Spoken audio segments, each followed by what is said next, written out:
Hi, my name is Allison Carter with the Miller Elder Law Firm, and I'm here today to talk to you about which plan would be best for you and depending on your circumstances, either a trust-based plan or a will-based plan.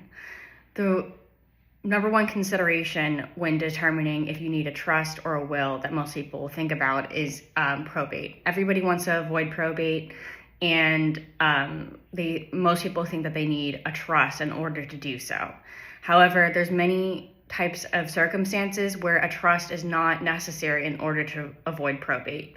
So if all of your assets can be transferred on death with bank accounts having the correct beneficiaries and executing an enhanced life estate deed on your homestead or other properties, also colloquially known as a ladybird deed, there's no need for a trust in order to avoid probate. However, there are certain assets that need to be put in trust in order to avoid probating them in the court after your passing. Business interests are an example of this. So if you own your own business, business interests like stocks and membership interests in LLCs have to go through probate if they're not in trust. Out-of-state property ideally needs to be put into a trust in order to avoid a probate in a different state. There's other considerations for if you should choose a trust versus a will-based plan besides probate. Trusts provide more privacy in the administration of your trust versus probate. Probate is public. It's hard to access those records through the court, but they are technically records with the court when a trust administration is done privately with an attorney. So if you have any concerns with filing an inventory of your assets upon your death, the best way to avoid having that information filed with the court is to have a trust administration and to put your assets in trust.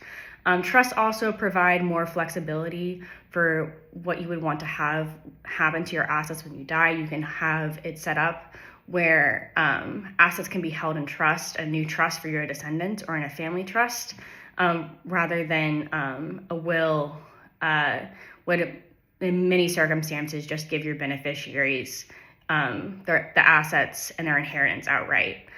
Trusts are also a great estate planning tool for people in second marriages with children that are not shared, children from different marriages or different relationships.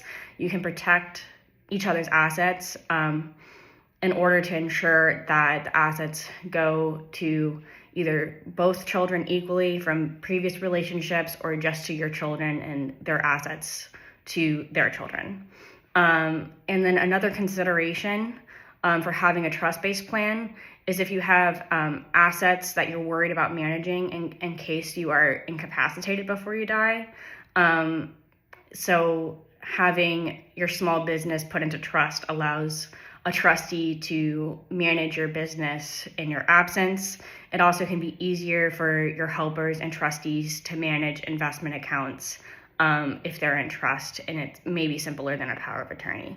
If you have any further questions about what the type of estate plan would be best for you, we have free consultations if you just want to call our office. Thank you.